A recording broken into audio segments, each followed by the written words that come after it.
Thêm đủ, thêm đủ.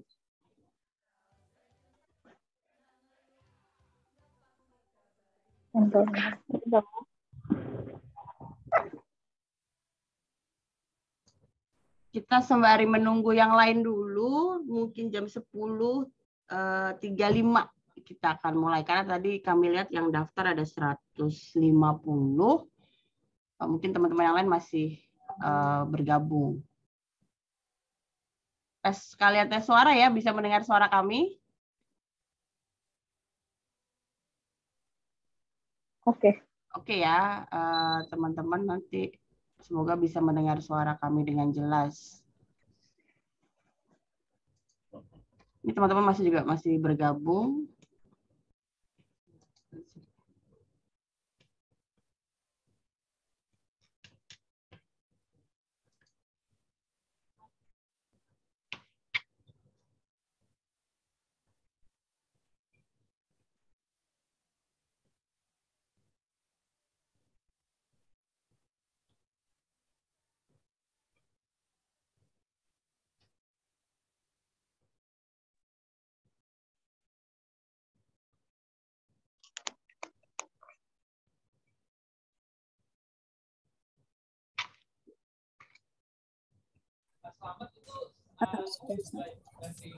佢食做嗰啲做緊啲放人入嚟，同埋出嘅係咪有？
Baik, sudah jam 10.35, sembari menunggu teman-teman yang lain, kita akan segera mulai acara ini. Selamat pagi, Assalamualaikum warahmatullahi wabarakatuh, teman-teman semuanya. Sehat-sehat ya, teman-teman yang lagi di hotel, atau juga sudah masuk rumah majikan nih, saya lihat ada juga sambil bekerja, dan juga teman-teman yang saya lihat ada yang juga ada di agensi. Selamat pagi, semoga selalu sehat. Selamat datang di welcoming program yang diadakan setiap hari Selasa oleh KJRI Hong Kong untuk menyambut teman-teman semua PMI yang baru datang dari Indonesia. Jadi tujuannya kami adakan ini adalah untuk memperkenalkan dan memberikan informasi dasar yang perlu teman-teman ketahui ya, sebagai bekal, tambahan bekal dari teman-teman semua ketika nanti teman-teman bekerja di Hong Kong, di rumah majikan, dan juga bagaimana teman-teman bisa menyesuaikan diri di kehidupan di Hong Kong ini. Jadi nanti kami akan berikan informasi penting, nomor telepon yang mungkin perlu juga dicatat sama teman-teman, serta tips praktis ya, bagaimana kita menyesuaikan diri, bagaimana jika terjadi sesuatu. Nah, nanti kita juga bisa berikan. Dan juga nanti ada sesi tanya jawab. Jadi teman-teman yang merasa belum jelas atau ingin memperdalam sebuah informasi bisa bertanya kepada dua narasumber yang sudah kami hadirkan pada hari ini. Jadi hari ini kami ingin memperkenalkan dua orang narasumber yang akan memberikan informasi. Yang pertama kami perkenalkan Bapak Wendy Budi Raharjo dari Konsul Prodcons. Selamat pagi Pak Wendy.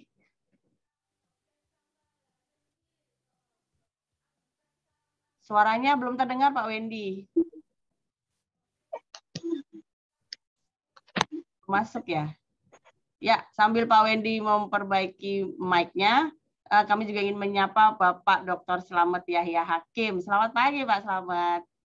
Selamat pagi Bu Fani, Pak Wendy, dan juga wanita-wanita luar biasa, pejuang devisa, pahlawan rumah tangga. Amin. Nah, Pak Slamet ini WNI yang sudah lama ya ada di Hong Kong, dan juga beliau aktif ya dalam hal advokasi dan juga edukasi ya untuk teman-teman PMI semua. Nanti juga kita akan dengarkan nih bagaimana apa yang ingin dibagikan oleh Pak Slamet dan tips-tipsnya yang pasti berguna lah buat teman-teman semuanya ketika di Hong Kong ya. Baik, untuk yang jadi teman-teman kalau yang di hotel kan ada misalnya ada kertas ya, atau ada pensil, atau yang di rumah juga atau di agent ya, bisa disiapin dulu tuh biar siapa tahu nanti ada yang mau dicatat dikit-dikit, lalu bisa juga screenshot ya, nanti kalau ada presentasi bisa screenshot, jadi informasinya tidak ketinggalan, bisa sembari nyatet. Yang sambil kerja, saya lihat tadi ada yang sambil gendong bayi, bisa tetap konsen juga jaga anaknya, jadi tidak terbengkalai pekerjaannya. Terus juga teman-teman yang di hotel yang saya tahu suka dipanggil untuk tes swab ya. Jadi kalau ada ketukan tes swab, langsung aja, nggak usah perlu pamit dari sini, langsung aja pakai maskernya, buka pintunya seperti itu. Jadi jadi kewajiban-kewajiban awalnya tidak tertinggal. Baik, Pak Wendy, suaranya sudah bisa? Tes 1. Selamat pagi semuanya. Oh siap, silakan Pak Wendy untuk memberikan informasinya. Baik, terima kasih Bu Fani. Selamat pagi semua. Selamat pagi Pak Slamet, Pak Dr. Slamet. Apa kabar? Kita jumpa lagi Pak di kesempatan ini. Terakhir waktu itu kita jumpa di offline di BC ya tahun lalu. Sekarang kita jumpa di kesempatan ini.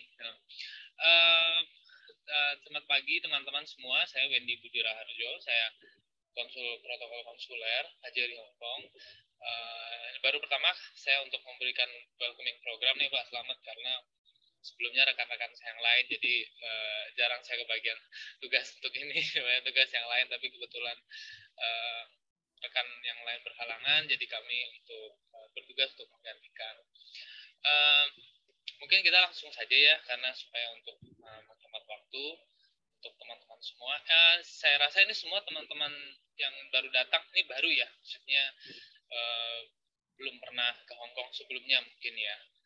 Kalau misalnya ada 1-2 yang sudah pernah ke Hong Kong, ya itu bagus. Mungkin ini hanya sehingga bisa untuk jadi penyegaran kembali info-info yang dulu mungkin pernah diterimanya. Saya coba ini untuk share informasi yang akan jadi panduan. Jadi selamat datang teman-teman sekali lagi nih di welcoming program Ajari Hong Kong. Salam dari kami untuk teman-teman semua sudah bisa datang di Hong Kong. Selamat telah menempuh proses penempatan yang kita yakin panjang ya di Indonesia, mulai dari rekrutmen, mulai dari orientasi, pendidikan di balai, latihan kerja, persiapan dokumen dan lain-lain, dan segala macam lah.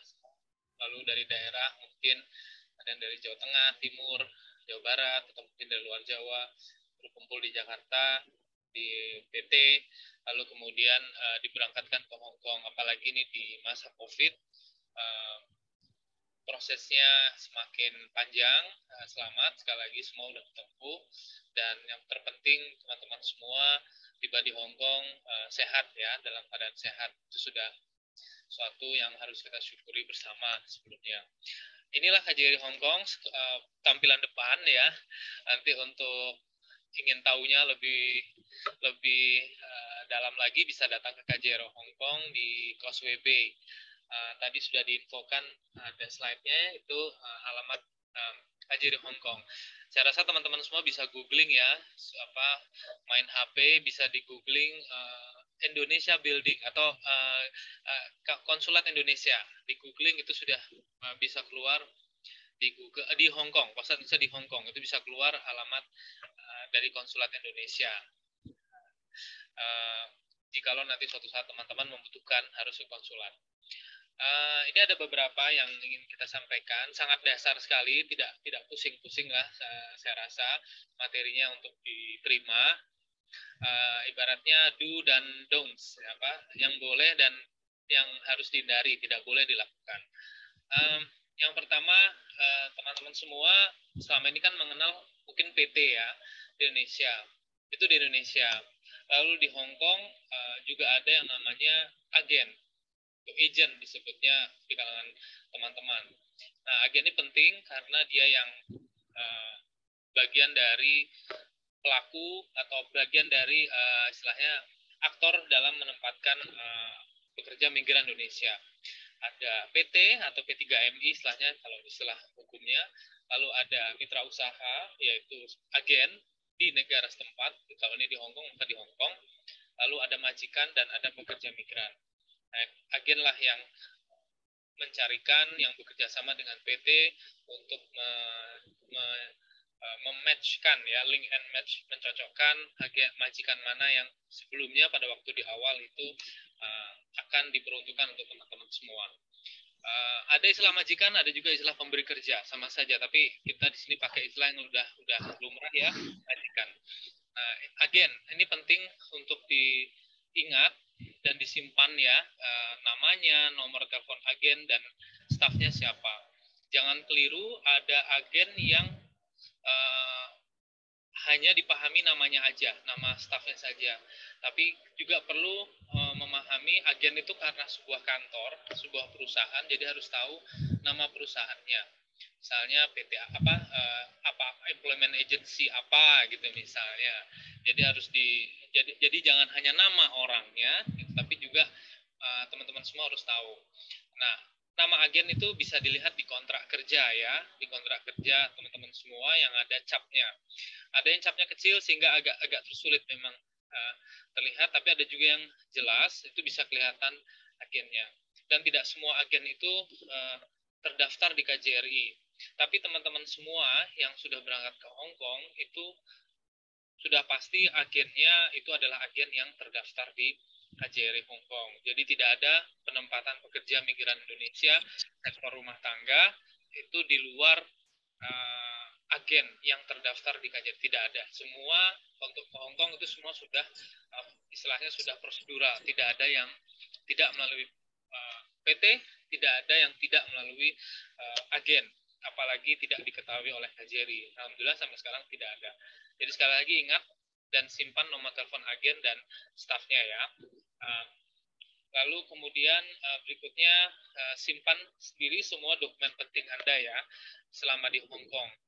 Dokumen penting Anda itu ibarat nyawa kita di negara rantau. Kita juga sama-sama perantau. Bu Fani, Pak Slamet, saya itu semua sama-sama perantau di Hong Kong. Kita memiliki yang namanya paspor. Saya juga memiliki paspor, Ibu Fani, kita semua, Pak Slamet punya paspor. Teman-teman juga punya paspor. Seperti yang dilihat di layar, paspor ini adalah paspor teman-teman semua, nyawa. Bukan KTP Indonesia yang digunakan, tapi paspor. Inilah KTP luar negeri lah ibaratnya. Lalu ada KTP Hong Kong atau Hong Kong Identity Card. Ini sebenarnya bukan permanen ya, ini keliru. Kalau teman-teman semua nanti dapatnya Hong Kong Identity Card, bukan Hong Kong permanen.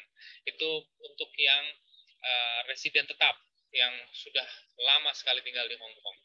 Nah, kalau untuk pekerja migran, itu tidak pakai kata permanen di Hong Kong Identity Card-nya. Jadi langsung Hong Kong Identity Card. Yang perlu diketahui, yang perlu diketahui dari paspor itu nama dan nomor paspor. Sayangnya ini tidak ada gambar dalamnya paspor ya, tapi nomor itu ada di pojok kanan atas paspor, di halaman yang ada fotonya. Jadi kalian usahakan kalau bisa simpan nomor nama lengkap, nomor paspor di phone book misalnya. Jadi kalau sewaktu-waktu dibutuhkan, ketika datang KJRI ditanya nama siapa, nomor paspor berapa, itu bisa dilihat di phone book di HP. Lalu kemudian Hong Kong ID tadi, namanya, ingat namanya, dan nomor ya, nomor Hong Kong ID itu ada di bawah foto persis. Kalau teman-teman semua, karena pekerja migran, itu kodenya depannya W atau WX, lalu kemudian angka. Nah, itu harus dicatat ya, harus diingat juga, kalau bisa dihafal, kalau nggak hafal ya ditulis di phone book HP lah, seperti itu. Atau ditulis di kertas, secara kertas masukin dompet. Karena itu tadi apa, kalau bisa ditanya terus oleh KJRI tahu. Karena banyak yang nggak tahu nomor Hong Kong ID-nya. Lalu ada employment contract. Nah, employment contract ini bentuknya warna biru ya, lembarannya kayak A4, kayak folio, jadi ada 4 halaman. Ini yang perlu diperpahami adalah juga nomor, ya, nomor yang ada di pojok kanan atas. Itu nomornya ada kodenya macam-macam, ada N, huruf depannya N, baru kemudian nomor-nomor. Itu, nah semua nomor-nomor ini tercatat di database KJRI. Oleh sebab itu makanya kalau misalnya teman-teman datang KJRI membutuhkan pelayanan, katakanlah pengaduan, kita butuh nomor, karena kalau hanya nama, kita semua orang Indonesia namanya bisa sama semua, gitu loh.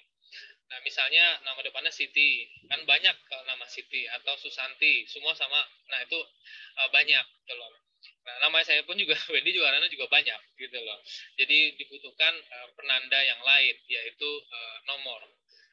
Nah, ini simpan sendiri semua dokumen ya. Ini penting sekali nih, karena ini nyawa. Dan tolong hindari itu dipinjamkan atau dikasih atau diserahkan ke orang lain umpamanya. Jangan. Itu harus dipegang sendiri. Apalagi digadaikan. Tolong paspor itu tidak boleh untuk digadaikan. Jadi kalau teman-teman gadai itu maksudnya apa sih? Maksudnya diagunkan, dijadikan jaminan pinjem ke lintah darat yang ada di Hong Kong. Jadi kalau misalnya ada tawaran-tawaran pinjaman, mau nggak pinjam uang sekian ribu Hong Kong dolar, gampang kok. Nanti jaminannya paspor. Nah itu tidak boleh ya. Saya ulangi sekali lagi, itu tidak boleh. Jangan dilakukan itu karena nanti kembalinya adalah kerugiannya adalah kembali ke kalian sendiri akhirnya, ke teman-teman semua. Jadi sekali lagi kita ingatkan dengan sangat ya, dengan tegas, hindarkan, jangan lakukan gadai paspor. Lalu kemudian ini kontraknya untuk lebih jelas ya, dia warna biru. Ini secara umum, tapi ada secara khusus apa saja yang harus dipahami dari kontrak untuk lebih gampangnya. Ini ada nomor tadi, ada kadang M, kadang N ya. Ini ada barcode, ini barcode-nya adalah barcode dari KJRI. Jadi kita bisa cepat mencari datanya. Ini kalau misalnya kontraknya dibawa ke KJRI. Kontrak dengan paspor itu pada umumnya jadi satu. Ya, jadi paspor yang ini tadi, lalu kemudian kontrak ini itu biasanya dilipat lalu kemudian dimasukkan jadi satu. Saya rasa teman-teman sudah mengalaminya sekarang ya, dibantu oleh agen di staples, kemudian di paspor, di halaman belakang paspor. Sebisa mungkin pahami isi kontrak. Memang ini dalam bahasa Inggris ya, belum ada kontrak yang dalam bahasa Indonesia. Kalau misalnya ada, saya rasa juga lebih bagus, tapi kita masih mengharapkan itu.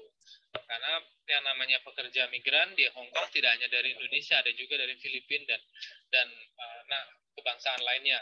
Kalau itu semua diakomodir, bisa panjang nanti kontraknya. Mungkin seperti itu pertimbangannya. Karena nomor terbanyak di Hong Kong itu kan Filipina, ya, rekan-rekan dari Filipina, lalu kemudian Indonesia.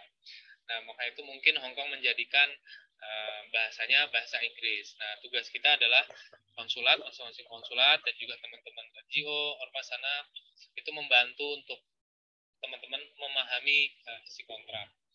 Nah, dalam kesempatan ini kita coba untuk membantu teman-teman yang baru datang memahami isi kontrak. Nah, ini yang pertama dalam isi kontrak itu. Satu adalah nama teman-teman semua. Itu ada tercantum di dalam kontrak paling atas tadi itu. Ada nama majikan, ada namanya teman-teman semua, teman-teman kerja, ada alamat majikan, dan juga alamat di mana bekerja. Pada umumnya sama semua, alamat lengkap majikan dengan alamat di mana bekerja, pada umumnya itu sebagian besar itu sama. Disitulah kalian bekerja, di alamat majikan. Lalu kemudian, nah, ini perhatikan benar-benar, hanya boleh bekerja di majikan yang tertera di kontrak. Tinggal dan bekerja di alamat yang tertera di kontrak. Jadi, live-in itu maksudnya tinggal di dalam rumah majikan. Jadi teman-teman semua sebagai pekerja domestik, migran, itu hanya boleh bekerja di majikan yang tertera di kontrak. Tidak boleh di luar yang tertera di kontrak. Dan hanya tinggal di alamat yang tercantum di dalam kontrak. Kalau misalnya tidak, maka itu akan dianggap sebagai pelanggaran imigrasi. Sudah menjadi pelanggaran imigrasi Hong Kong. Nah, ini konsekuensinya bisa berat. Bisa menjadi pelanggaran izin tinggal. Sehingga nanti larinya, arahnya bisa pidana, bisa denda, bisa hukuman penjara, hingga deportasi. Nah, ini kita menghindari itu. Jadi pastikan Anda semua bekerja di majikan yang ada di kontrak dan juga tinggal dan bekerja di alamat yang ada di kontrak tersebut. Tidak hanya teman-teman sendiri yang akan melanggar kalau dihukum kalau misal melanggar, majikan pun juga sama sebagai majikan yang mendatangkan, dia pun juga akan terkena pelanggaran imigrasi oleh pemerintahnya sendiri, pemerintah Hong Kong. Jadi ini dipahami baik-baik ya teman-teman, hanya boleh bekerja di alamat yang tertera di kontrak, tinggal dan bekerja di alamat yang tertera di kontrak. Lalu kemudian yang berikutnya adalah, nah ini tanggal mulai kontrak di dalam nomor 2 ini, di dalam bagian ini ya, itu akan tertera tanggal mulai kontrak. Nah, namun pada praktiknya ada juga agen yang tidak mengisi tanggal mulai kontrak. Mungkin karena pertimbangannya pada waktu itu belum diprediksi kapan bisa datang. Kapan bisa datang ini yang misal tertera 1 Juli 2022 umpamanya, misalnya. Tapi mungkin meleset datangnya karena COVID ini banyak prosedur segala macam ya, jadi meleset sehingga tidak diisi. Tapi ada juga yang diisi.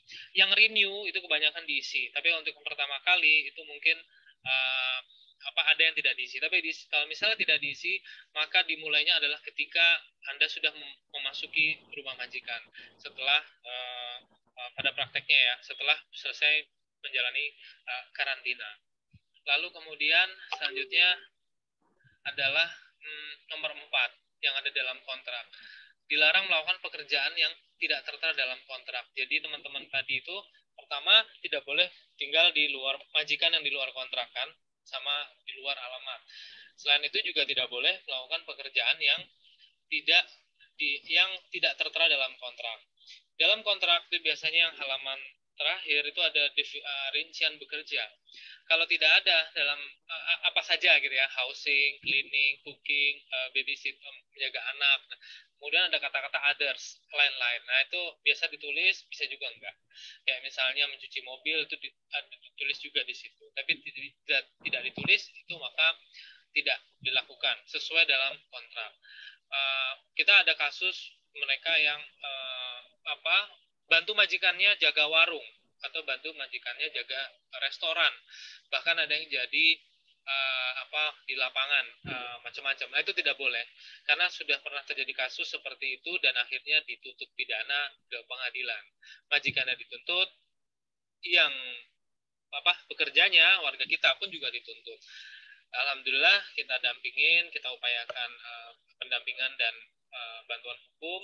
Akhirnya setahu saya kemarin akhirnya dibebaskan, tidak bersalah. Tapi kan repot jadi kalian teman-teman kalau misalnya sampai harus mengalami seperti itu, tunggu ditahan atau di urusan polisi sampai akhir pengadilan. Makanya hindari melakukan pekerjaan yang tidak tertera dalam kontrak. Kalian berhak untuk menolak kepada majikan dan harus tegas kepada majikan untuk menolak. Tadi udah ya, dilarang bekerja di alamat selain dalam kontrak. Lalu berikutnya, ini gaji minimum. Gaji minimum ini tertera di dalam kontrak. Sesuai dengan ketentuan Hong Kong itu adalah 4630 ya. 4.630 Hong Kong dolar. Lalu ada tunjangan makanan 1.173 Hong Kong dolar. Ini diberikan tunjangan makanan jikalau sehari-hari tidak diberikan makanan, gitu loh. Maka akan diberikan tunjangan makan. Tapi pada prakteknya majikan itu memberikan makan sehari-hari. Kalau tidak diberikan makan, maka akan diganti dengan uang sebesar ini 1.173 per bulan. Ini ada nomor pelaporan bila mana mengalami tidak sesuai lapor. Nomor ini bisa dibantu dengan layanan terjemahan bahasa juga untuk mereka yang belum bisa bahasa kantor. Lalu berikutnya poin yang lain adalah tentang istirahat, libur, dan cuti. Kalian, teman-teman pekerja domestik, memiliki hak libur 1 hari dalam 7 hari. Jadi intinya dalam seminggu itu punya hak libur 1 hari. Rest day, istilahnya rest day. Umumnya itu hari Minggu teman-teman libur, tapi ada juga yang tidak hari Minggu. Ada juga dikasih majikan hari Sabtu atau mungkin hari Senin. Disepakati saja. Yang penting dalam 7 hari itu 1 harinya adalah hari libur. Itu mungkin majikan tidak ingin teman-teman liburnya di hari Minggu karena terlalu crowded di luar. Nggak apa-apa, gitu. Yang penting mau diganti yang lain. Mungkin Sabtu atau Minggu. Yang penting Anda mendapatkan libur. Lalu ada 13 hari libur resmi, istilahnya statutory holiday. Ya, 13 hari libur resmi Hong Kong dalam tahun 2022 ini. Lalu kemudian memiliki cuti tahunan setelah 12 bulan bekerja. Cuti tahunannya itu adalah kalau sudah setahun berlalu, maka Anda memiliki hak cuti tahunan itu tahun pertama itu adalah 7 hari. Nanti tahun kedua, ya kan kontrak itu 2 tahun. Tahun kedua Anda punya hak lagi 7 hari. Ketika nanti Anda renew, ya Anda memiliki hak cuti tahunannya nambah 1 hari, 8 hari. Jadi formulanya itu 7, 7, 8, 9, 10, 11 dan seterusnya. 7, 7, 8, 9, 11. Jadi tahun pertama, tahun kedua, tahun ketiga. 7, 7, 8, 9, 10, 11 dan seterusnya. Seperti itu. Ini cuti tahunan ini bisa diambil, bisa juga tidak. Kalau tidak diambil nanti pada saat selesai kontrak akan diganti dengan uang. Dihitung berapa hariannya, lalu dikalikan berapa cuti tahunan yang tidak diambil atau belum diambil. Lalu berikutnya adalah tentang, ini biaya keberangkatan kepulangan. Ini info aja, jadi memang kalian untuk berangkat sudah ditanggung oleh majikan. Lalu kemudian nanti kepulangannya pun juga ditanggung oleh majikan. Dan lain-lain semua ditanggung oleh majikan. Jadi karena saya rasa kalian kalau tidak salah tahun ini berangkatnya semua sudah menggunakan skema baru dari pemerintah Indonesia ya, zero cost policy ya. Jadi semua ditanggung oleh majikan. Sebelumnya pun juga sama ditanggung oleh majikan. Cuman pembedanya di latihan kerja dan di sertifikasi itu ditanggung oleh pemerintah daerah yang ada di masing-masing. Lalu kemudian berikutnya nomor 9 ini mungkin bukan kompensasi untuk sakit ya. Ini mungkin maksudnya adalah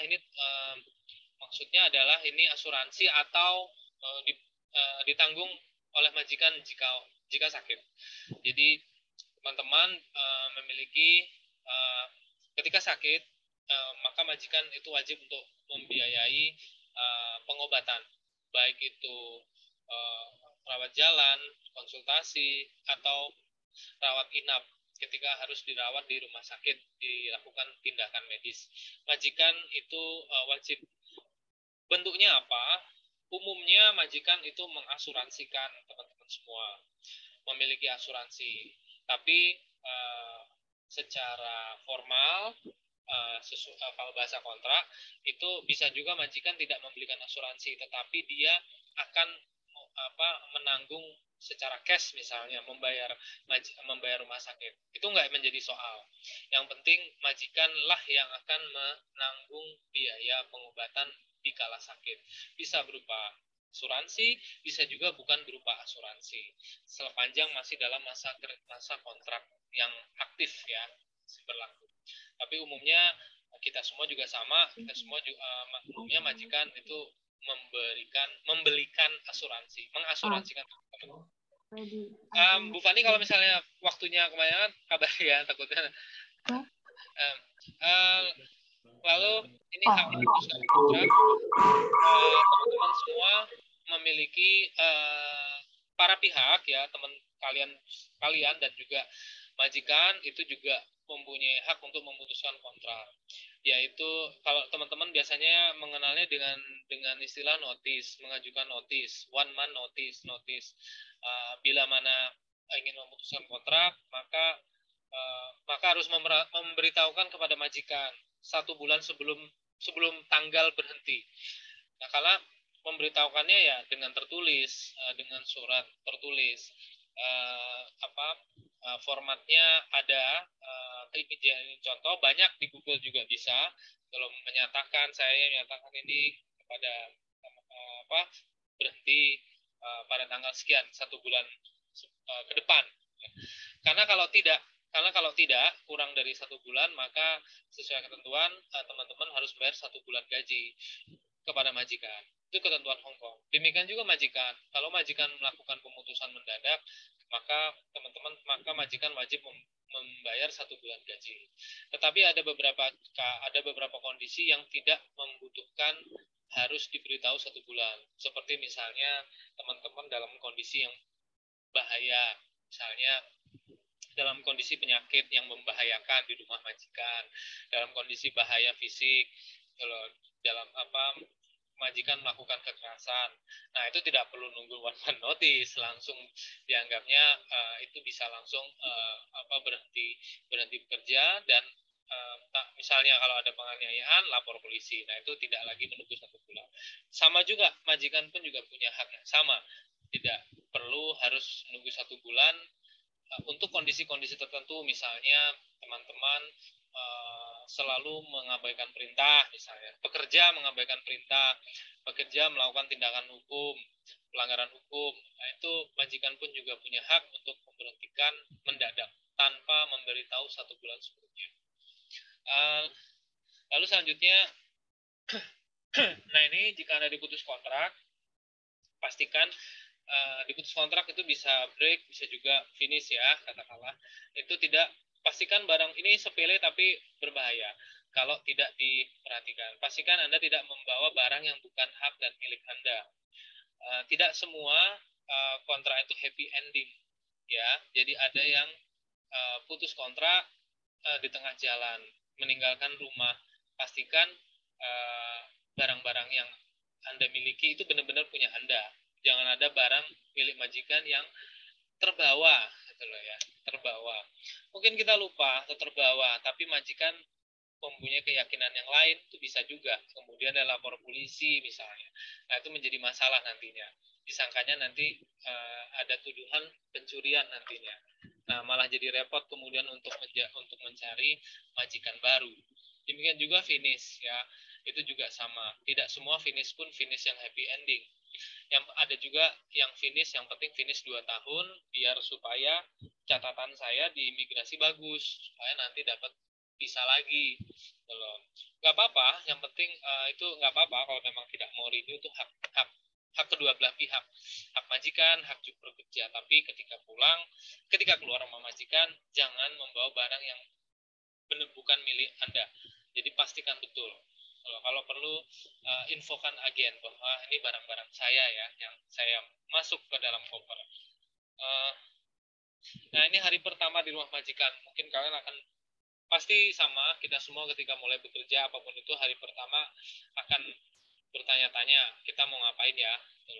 Nah, dalam kondisi ini tidak ada salah, pasti nanti akan diberitahu tugas-tugas apa saja yang akan menjadi tugas teman-teman semua, dan ini ada baiknya dicatat.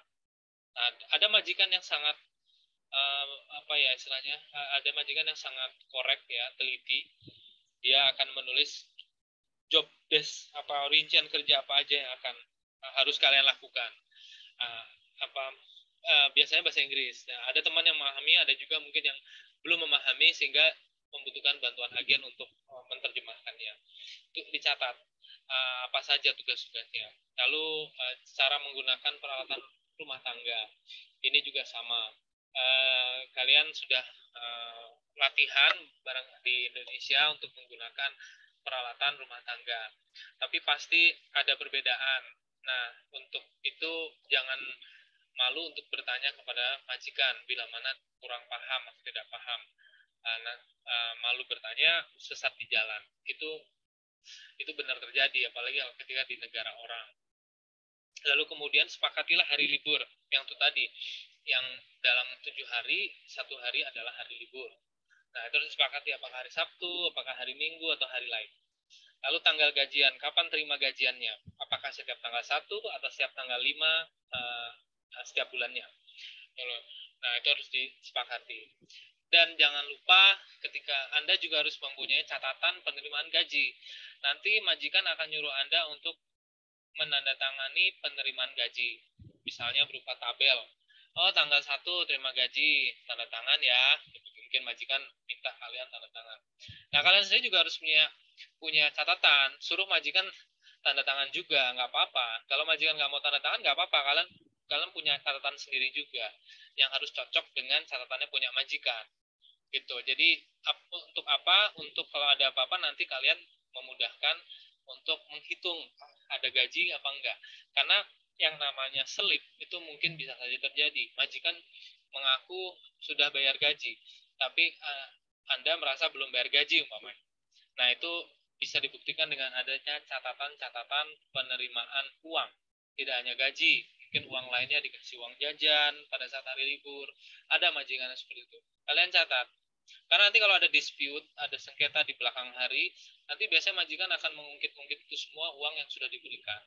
Nah, maka dari itu, milikilah catatan yang akan bermanfaat ketika ada terjadi suatu sengketa.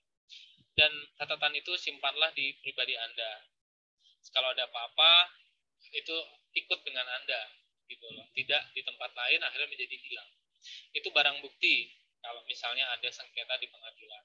Dan itu diterima oleh hakim pada prakteknya. Lalu berikutnya, nah ini yang salah satu yang penting, jangan menerima untuk membersihkan kaca jendela bagian luar ya dari apartemen. Mau lantai 1, lantai 2 itu tidak boleh. Ini contoh yang salah nih.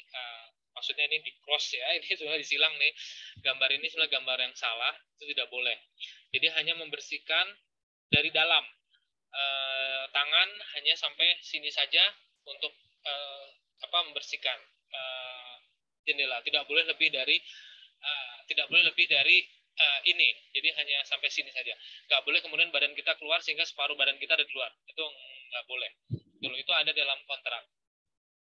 Ini dulu belum ada peraturan seperti ini, sekitar tahun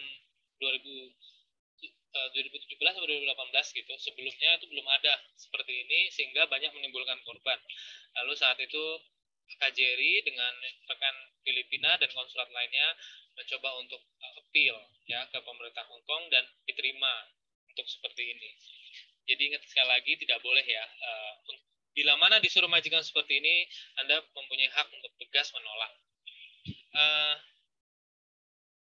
Ini tentang penyesuaian COVID, teman-teman. Jadi untuk COVID banyak kebijakan yang berubah-ubah dan rumit gitu loh. Tapi yang jelas untuk saat ini kita harus selalu pakai masker di Hong Kong. Vaksin mungkin teman-teman semua udah vaksin ketiga ya dari Indonesia. Ketika di hotel karantina, tolong jangan menggunakan fasilitas telepon. Karena itu nanti akan ditagih ke pribadi teman-teman semua. Sudah ada contoh kasus waktu awal-awal karantina seperti ini, akhirnya ditagih puluhan ribu dolar. Nah, akhirnya jadi repot tuh, penyelesaiannya agak jadi susah.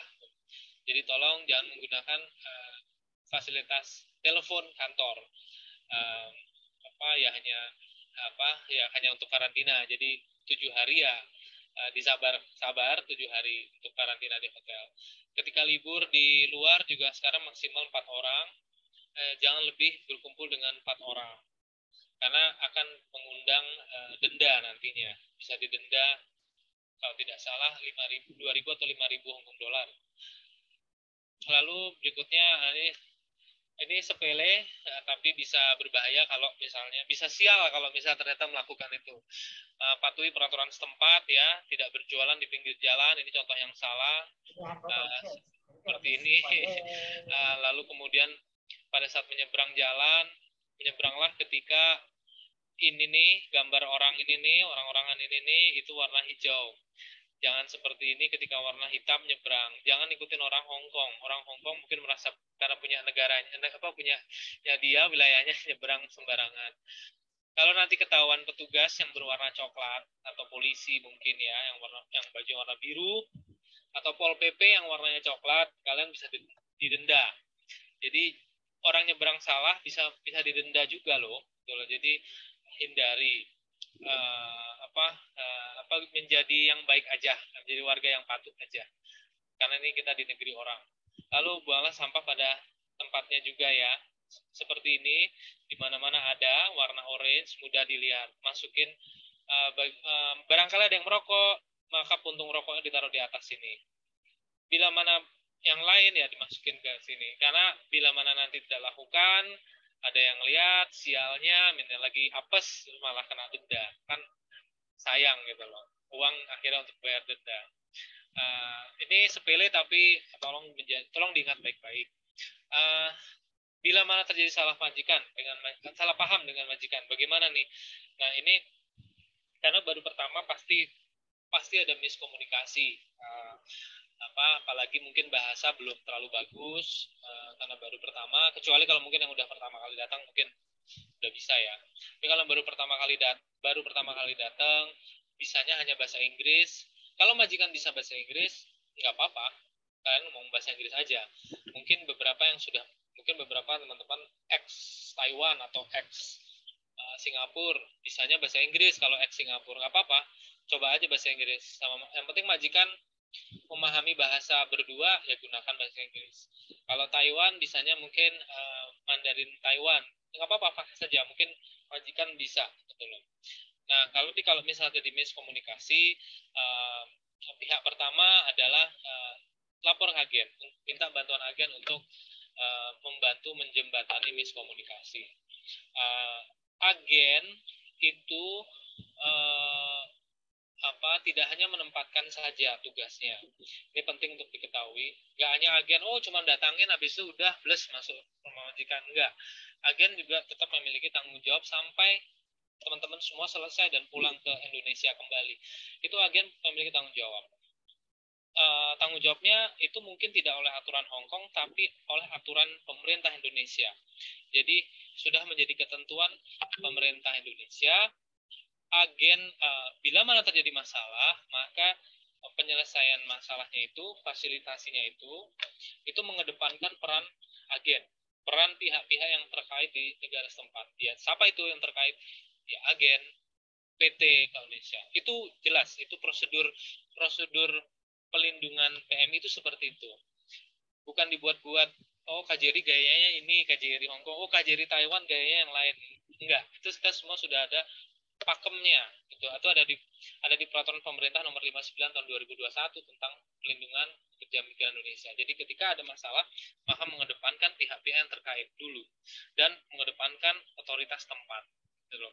Karena KJRI tidak hanya di Hong Kong ya, tapi mungkin di Arab Saudi juga, di Taiwan, di negara-negara Timur Tengah, di Malaysia, itu memiliki keterbatasan personel dan keterbatasan daya jangkau. Makanya itulah agen itu adalah mitra kita untuk mengelola, mengurus, menangani pekerja-pekerja yang berada di bawahnya, yang berada di bawah fasilitasinya. Itu seperti itu.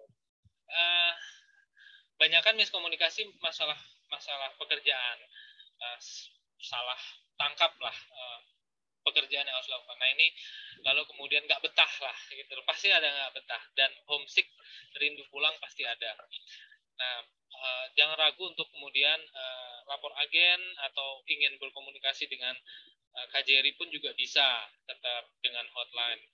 Yang mungkin ingin mendengar sesama suara orang Indonesia karena capek ya, mungkin seminggu bahasanya nggak jelas, budaya asing, itu pasti, sehingga kangen dengan sesama orang Indonesia misalnya, ingin ngobrol, ingin melapor, ingin mengadu, kalian bisa lakukan dengan agen. Bisa juga ingin menghubungi hotline KJRI juga bisa, itu ada di akhir slide nanti. Nah ini tadi ya, tidak betah pasti ada ya.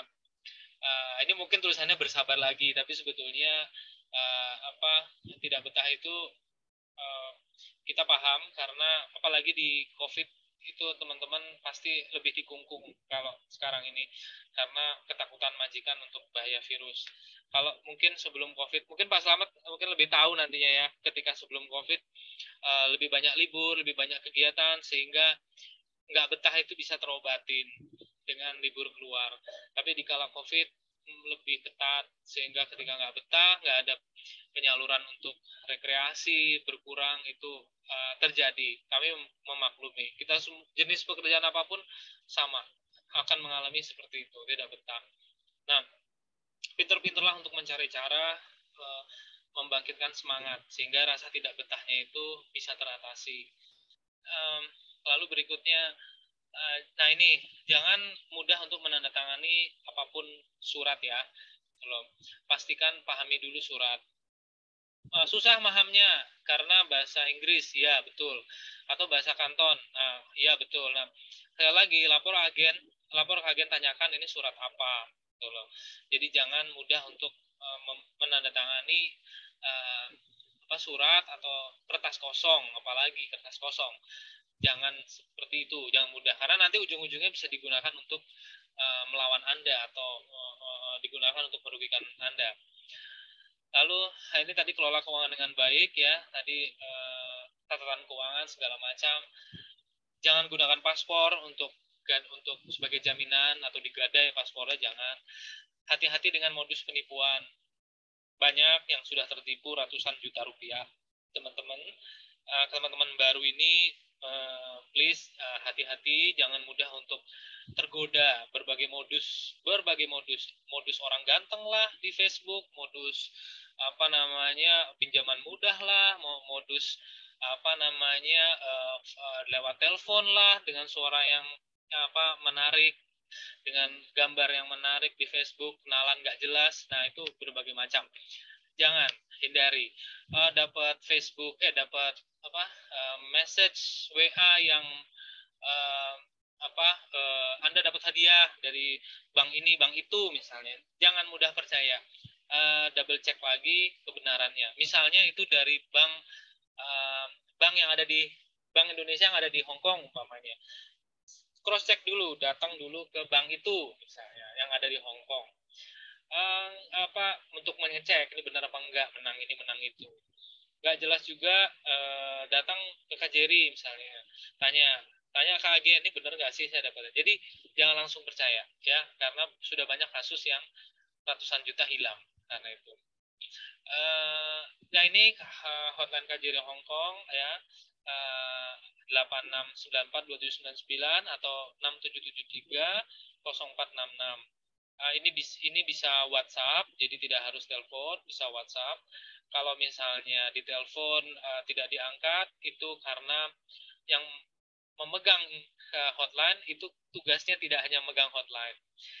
Beda dengan call center bank, yang mana 24 jam, 24/7 itu memang tugasnya hanya menerima telepon atau menjawab SMS masuk. Hotline KJRI itu dipegang oleh petugas yang dia juga harus bekerja yang lain. Sehingga ketika ada telepon masuk, ada pekerjaan lain sehingga dia tidak bisa jawab. Tapi dia akan ngirim pesan biasanya mohon di WA karena sedang tidak bisa menjawab telepon. Nah, di WA pasti kita akan jawab pada hari yang sama, kita upayakan. Nah, bila mana ingin WhatsApp pengaduan atau laporan, hendaknya sampaikan nama jelas dan kalau ingin konsultasi sih nggak apa-apa, nggak pakai nama, nggak pakai ini.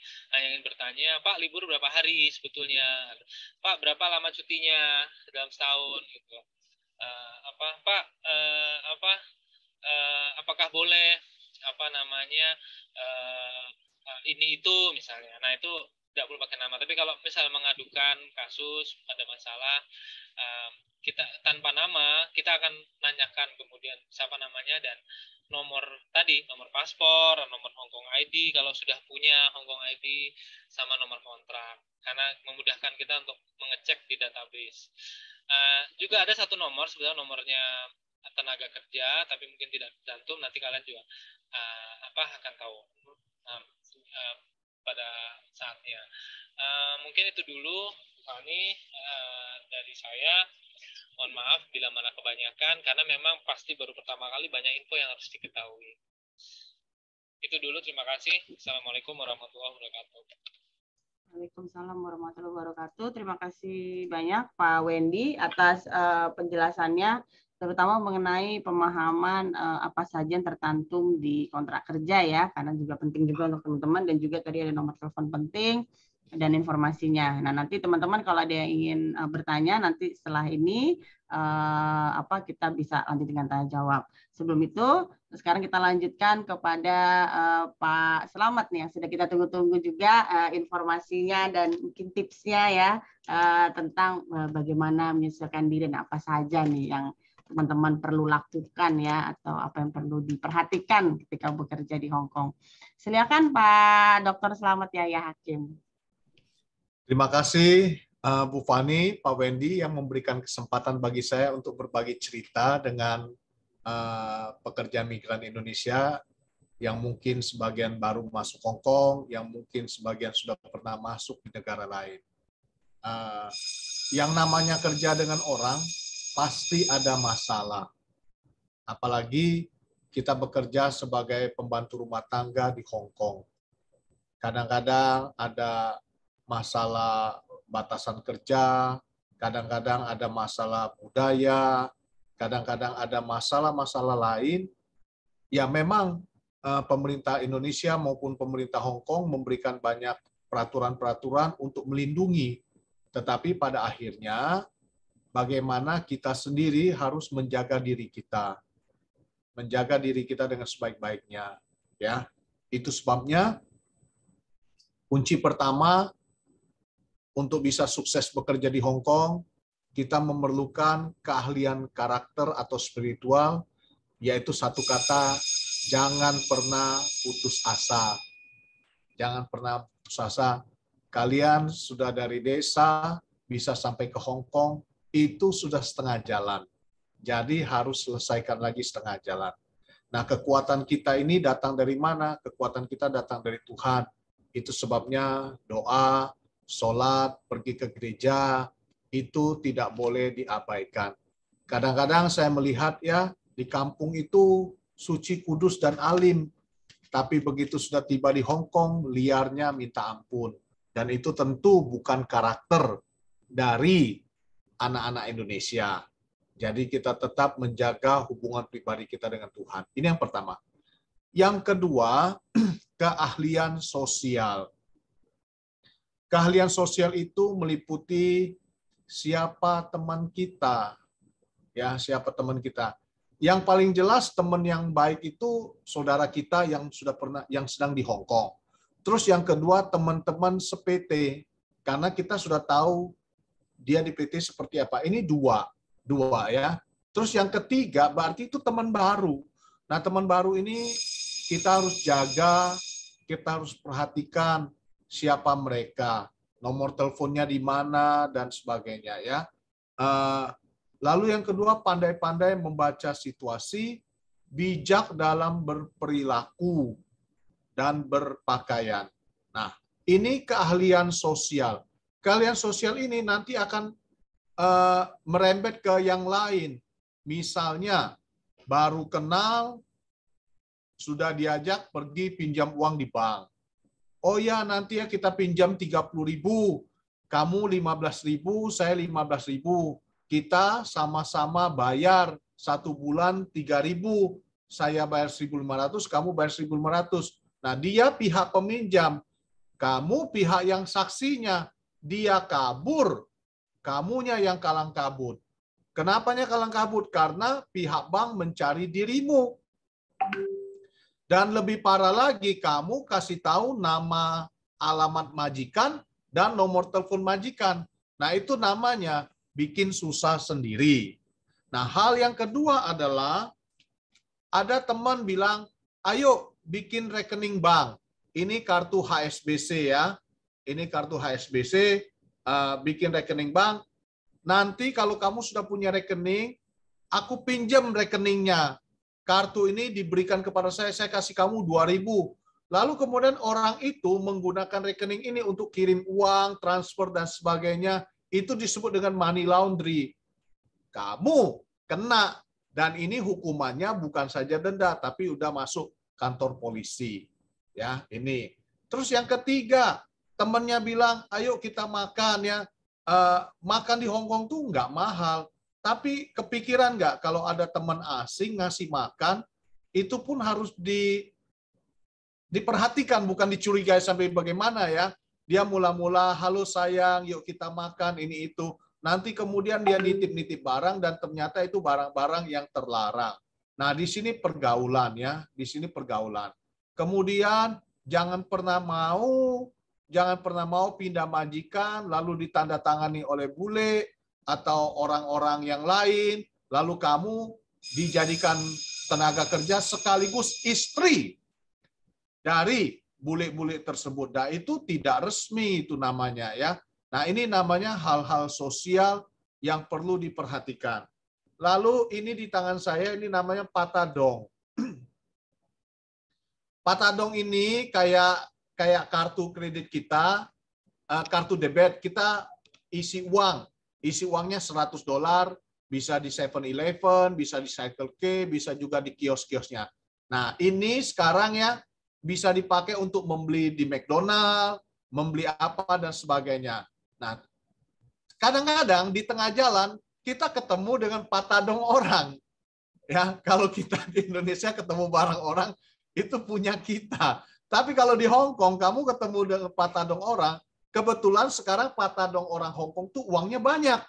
Kenapa uangnya banyak? Karena pemerintah Hong Kong kan ngasih bantuan, lalu ditaruh disimpan di patadong. Terus kalian pakai untuk naik bis, untuk naik MTR, lalu untuk jajan, itu namanya cari masalah. Begitu ketemu patadong seperti ini di tengah jalan, kembalikan di kios, karena itu bukan milikmu. Nah, ini saya sebut dengan keahlian sosial. Keahlian sosial, keahlian budaya. Ya. Kemudian, saya pernah ketemu satu cerita. Ini ceritanya kita bilang cerita lucu ya. Hari Minggu dia pas libur, sudah lama nih nggak makan pete. Lalu di Kos WB itu ada orang jual sambal pete, ada pete begitu. Ada jengkol, semur jengkol. Terus dia makan pete dan jengkolnya itu. Lalu minta maaf, dia pulang ke rumah majikan, ya dia buang air kecil. Sontak itu WC atau toilet majikannya itu baunya minta ampun begitu. Nah, kita kan orang Indonesia kan biasa seperti itu. Ya, bau pete, bau durian kita anggap biasa begitu. Tapi kalau orang sini mungkin itu tidak biasa. Nah, ini yang saya sebut dengan keahlian sosial. Jadi keahlian sosial itu jangan mikirin diri kita, tapi kita harus mikirin yang seberang sono ini bisa atau tidak menerima kebiasaan-kebiasaan dari kita yang masuk ke Hong Kong, ya. Nah, kemudian kemarin ada orang ngomel-ngomel di surat kabar, dia tidak terima kalau dibilang orang Indonesia itu membawa kutu, ya, membawa kutu. Tetapi ya kita harus jujur juga ya bahwa rambut yang ada kutu itu teman-teman kita di kampung juga banyak begitu. Makanya kan kadang-kadang ibu-ibu tuh duduk-duduk ngapain cari kutu. Ya itu kan rambutnya dicari kutu. Itu sebabnya baru datang ke Hong Kong, relakanlah rambut Anda yang panjang dan terurai itu untuk dipotong sebentar. Toh kenapa harus relakan? Ya demi tuntutan begitu, demi tuntutan. Dan kalau rambutnya agak pendek kan, maka biaya sampo pun agak ringan. Malam kalau dicuci pun cepat kering. Kayak rambut saya kan sedikit kan, 3 menit beginiin sudah kering, selesai urusan. Nah, nanti kalau sudah mau pulang ke Indonesia, baru tuh rambut dipanjangin lagi. Tapi juga jangan bikin orang kampung kaget loh. Berangkat rambut hitam, pulang rambut kuning, merah, hijau, dan sebagainya. Nah, ya, yang sering kali terjadi itu mujizat tuh. Berangkat rambutnya keriting, pulang rambutnya lurus, $600 begitu. Nah, hal-hal semacam ini itu sangat menggiurkan ya. Ini yang saya sebut dengan keahlian-keahlian sosial yang perlu di-manage. Yang ketiga, keahlian, masih keahlian sosial. Tadi Pak teman Bapak yang Pak tadi siapa namanya ini sudah beritahu jangan ambil barang majikan ya. Kadang-kadang majikan suruh buang, apakah itu baju, apakah itu barang-barang yang lain. Kalau disuruh buang, kita jangan bilang, oh ini bagus ya kita simpen ya. Nah suatu hari kalau dia periksa tas kita, lalu kemudian, tadi Pak Wendy minta maaf, dia periksa tas kita, lalu dia lihat ada barang dia begitu loh, ada barang dia. Lalu dia lupa kalau barang itu sudah disuruh buang, tapi dia taunya tuh barang dia ada di tas kita. Nah itu yang jadi masalah. Saya pernah dampingin buruh migran yang kena kasus seperti ini, ya. Nah ini disebut dengan bagian-bagian sosial.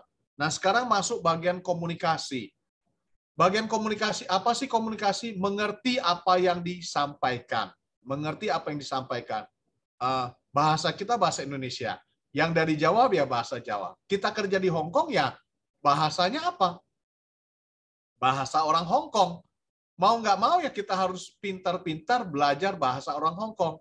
Ada satu buruh migran, dia datang ke Hong Kong, dia dikasih tahu kalau ngomong dengan nyonya saja. Nyonya kan tai-tai toh, tapi dia nggak dikasih tahu. Nggak dikasih tahu apa bagaimana menyebut nama bapak. Bapak itu Singsang. Nah, tapi dia tidak tahu nyebut bapak itu apa begitu, ya. Kemudian suatu hari dia dengar nyonya manggil suaminya, yaitu Laukung. Oh, ternyata panggil si bapak ini Laukung, ya panggil bapak Laukung. Jadi si Inem ini suatu hari dipanggil sama si bapak, dia bilang Haya Laukung, Haya Laukung, Haya Laukung begitu. Si bapak senyum-senyum, cengar-cengir begitu ya, cengar-cengir, senyum-senyum begitu.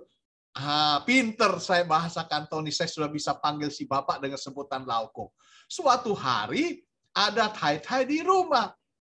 Lalu kemudian suami manggil juga, dia jawab Laukung. Tai-tainya marah besar. Kenapa marah besar? Sebab manggil si bapak nggak boleh dengan sebutan Laukung. Laukung itu artinya apa? Suami. Harus panggilnya apa? Singsang, bukan Laukung ya. Nah, ini saya sampaikan supaya jangan sampai kita salah ya. Ada lagi teman ditanya, "Le msek kong Guangdong wa." Lalu kemudian kita dikasih tahu teman ini nakal. Dia kasih tahu, kamu harus jawabnya begini. Ngo msik kong Kwangtung wa, ngo sik kong Tai wa. Nah, ini repot kan? Saya nggak bisa ngomong bahasa Kantonis, saya bisa ngomong ngibul atau ngomong bohong. Langsung majikannya marah. Hei, kamu jadi tukang bohong ya? Nah, kalimat-kalimat semacam ini perlu diperhatikan. Bagaimana cara kita bisa meningkatkan bahasa kita? Satu, YouTube itu paling teman setia untuk menolong kita. Ya, YouTube. Lalu kemudian simpanlah kata-kata Kantonis yang ada gambarnya. Misalnya waktu kita belanja di pasar. Satu buruh migran yang baru masuk ke Hong Kong, dia bingung untuk membedakan cingkwa, mukwa, kukwa, saikwa. Nah, kwa-kwa itu ya, labu, pepaya, timun, pare. Itu semua ujungnya kwa. Suatu hari, dia disuruh oleh majikannya pergi belanja cingkwa. Di tengah jalan, dia terima telepon. Ngomong dia dengan temannya pakai bahasa Jawa gini-gini. Sampai di pasar, dia kebingungan. Tadi, saya nyuruh aku beli cingkwa, mukwa, kukwa, atau cikwa ya. Nah, kalang kabut dia. Nggak mungkin dia beli 5 kuah-kuahnya. Dia pulang lagi, waktunya habis, diomelin sama majikan. Itu sebabnya saya berkata masalah bahasa ini sangat penting. Ya, sangat penting. Saya sudah bergaul dengan orang Jawa belasan tahun. Sekarang aku iso omong Jawa siti-siti. Ya, nek akeh aku ora mudeng. Nah, sama seperti kalian. Kalian juga mulai belajar bahasa Kantonisnya itu seperti apa. Nah, saya usulkan kalau nanti belanja di pasar, jangan pindah-pindah belanja, jangan pindah-pindah pedagangnya. Belanja di 1-2 pedagang.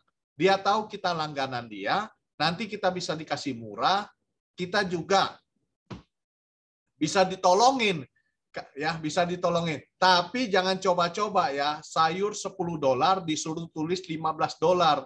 Itu namanya korupsi.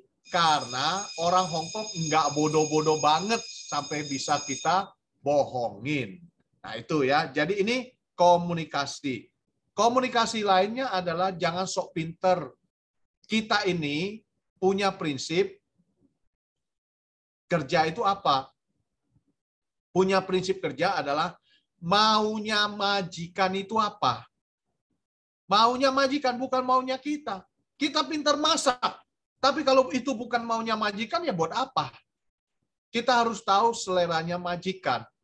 Ya, kalau kita bisa tahu seleranya majikan, 2-3 bulan lempeng dah, nggak bakal dikontrol-kontrol. Akan diberi kebebasan. Ya. Nah, yang keempat adalah keahlian manajemen. Manajemen apa? Pandai menyusun waktu.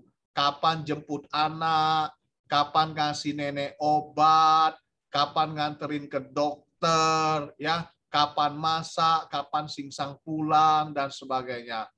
Saya itu kadang-kadang sedih ya lihat buruh migran ini. Datang ke Hong Kong katanya mau kerja, tapi 24 jam kupingannya itu ada headset. Ya. Saya tanya dah, kalau suatu hari kalian jadi nyonya, lihat pembantumu 24 jam pakai kupingan, bisa terima nggak? Bisa toh? Nggak bisa terima kan? Kayaknya tuh pacaran dulu dengan suaminya gitu loh. Kenapa nggak pulang aja? Ya, kita di sini nih kerja. Ya, kita di sini kerja, ada jam kerja, ada jam istirahat. Ya, ada jam kerja, ada jam istirahat. Kadang-kadang buruh migran kerjanya selesai jam 9. Tapi saya lihat ya, Facebooknya jam 12 malam masih on. Nggak tahu ngomong apa kayak gitu loh. Nggak tahu ngomong apa. Akibatnya matanya di sini mulai apa? Bengkak-bengkak karena kurang tidur. Kalau kurang tidur keseringan, nanti itu bisa kurang darah. Kalau kurang darah keseringan, nanti bisa kena penyakit. Nah ini semua kenapa terjadi? Karena tidak pandai mengatur. Kita harus mengatur uang waktu kita, lalu kita juga mengatur uang kita. 1 kali libur 300 entek KB. Waduh. Ya, 1 kali libur 300 habis. Atau 1 kali gajian 1.000 lempeng. Kok bisa Pak ngabisin duit 1.000 1 kali libur gajian? Dah, pasti bisa. Uang pulsa berapa? Patadong berapa? Pagi makan di Chandra, siang makan di restoran yang lain. Lalu kemudian pergi lurusin rambut $600. 1.000 lempeng. Pas kita kena musibah, kita nggak punya simpenan. Kalau sudah nggak punya simpenan, maka apa yang dilakukan? Pinjam uang di bank. Kantor saya lantai 7. Tempat pinjam uang itu lantai 8. Lalu lantai 15. Saya ini kantor gereja saya, tempat orang cari Tuhan. Lantai 8, tempat orang cari pinjaman. Ternyata orang cari Tuhan itu lebih sedikit daripada orang cari pinjaman. Ya, lebih sedikit. Itu liftnya penuh terus begitu ya. Dan bunganya itu tidak sedikit loh, bunganya itu banyak. Tapi orang tetap pinjam. Kenapa sampai pinjam? Padahal kalau kita pikir-pikir gajinya kan sudah 4.600. Dan belakangan ini majikan itu ngasih lebih kalau tidak libur. Jadi itu bisa 5.000. Kenapa sampai pinjamnya banyak? Karena ini tidak bisa mengatur keuangan manajemen. Tolong diperhatikan baik-baik. Ini yang keempat. Yang kelima, yaitu keahlian keterampilan. Belajarlah memasak yang lebih banyak, ya, belajar kerja dengan cekatan, ya, terampil dalam bersih-bersih. Kalau cuci piring jangan pelentang-pelentong, nanti piring orang rusak semua. Ya, cuci baju diperhatikan, jangan baju wool dimasukin ke mesin cuci. Bajunya segini. Begitu dimasukin mesin cuci, jadinya segini. Ya, kalau tubuh majikan tambah mengecil, dia senang. Kalau tubuh majikannya membesar, dipotong gaji. Hal itu terjadi.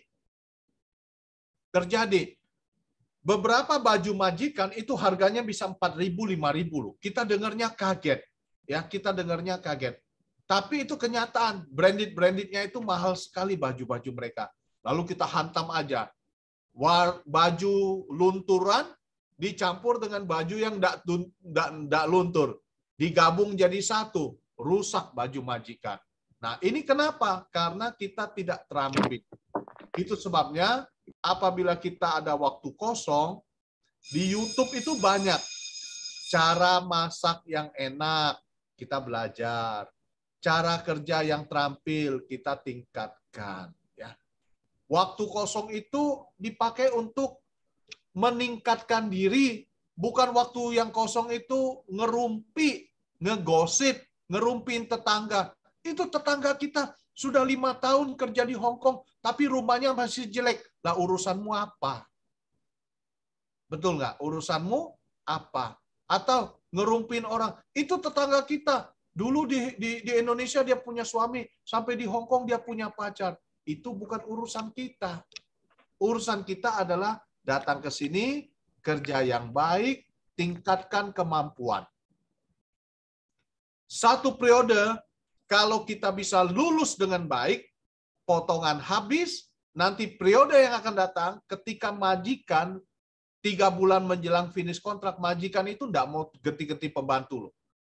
Kenapa saya katakan tidak mau ganti-ganti pembantu? Saya buka sedikit rahasia ya.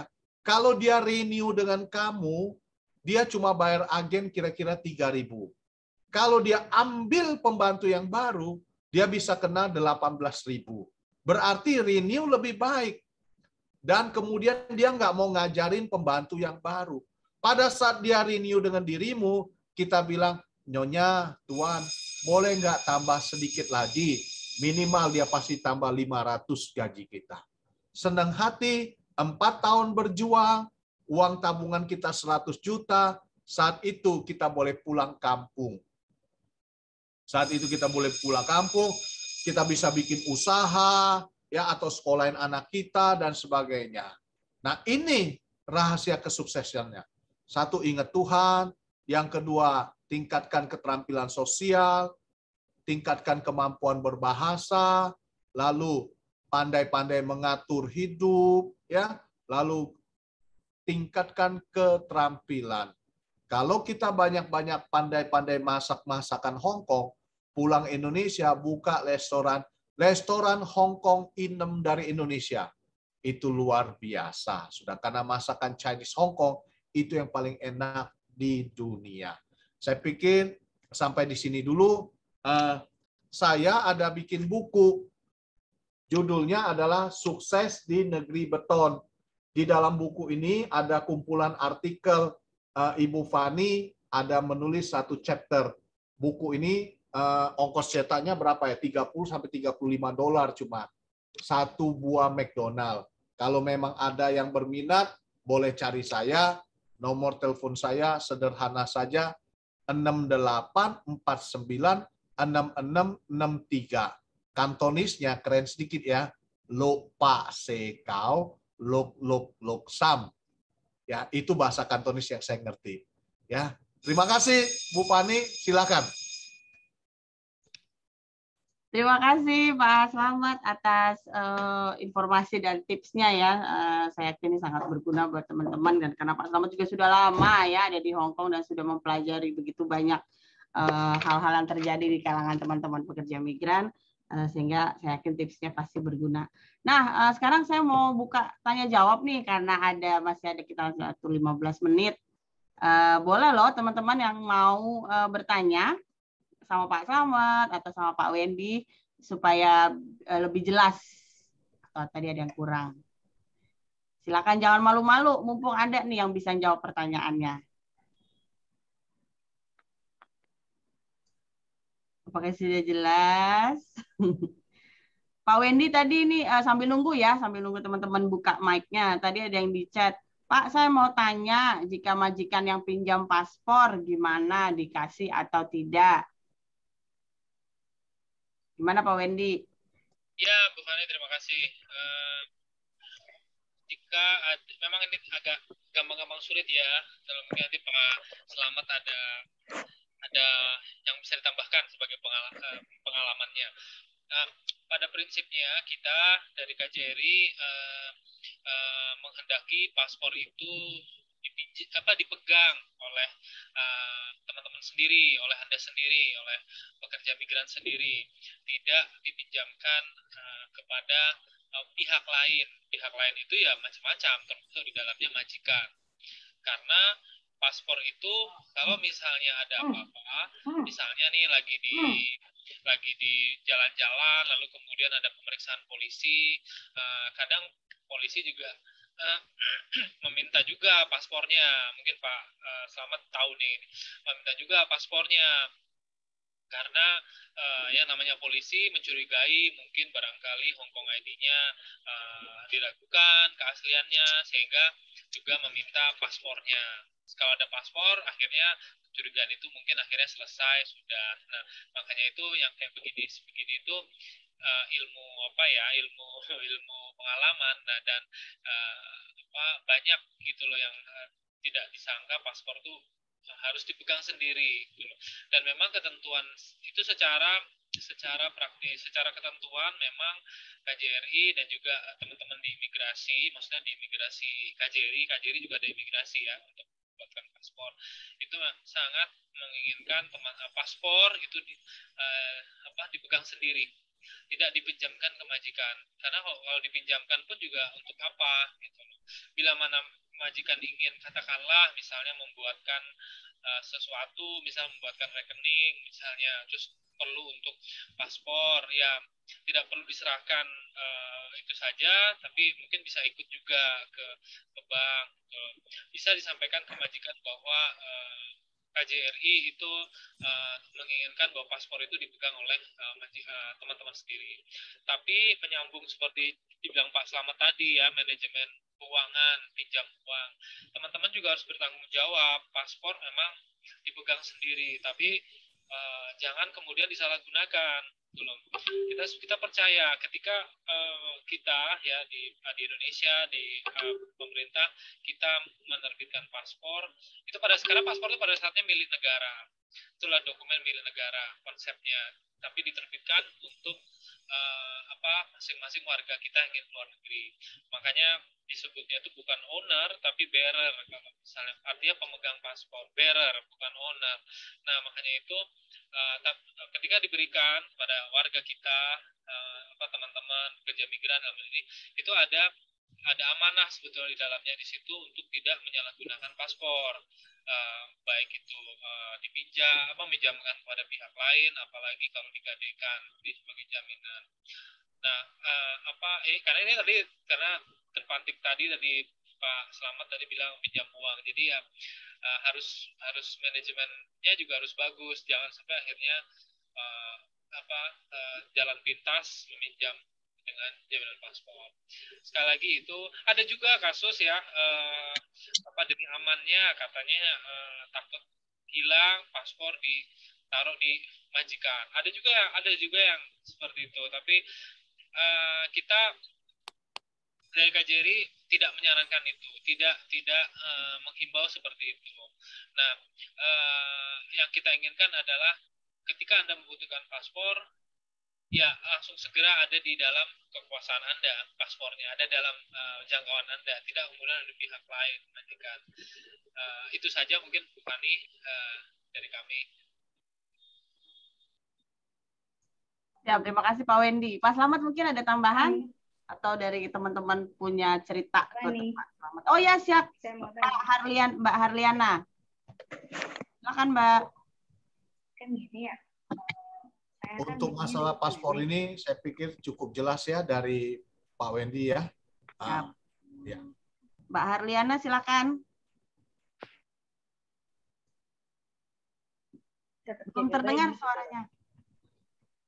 Saya diemnya di rumah nenek, tapi tetap saya jaga bayi gitu loh, di kontrak.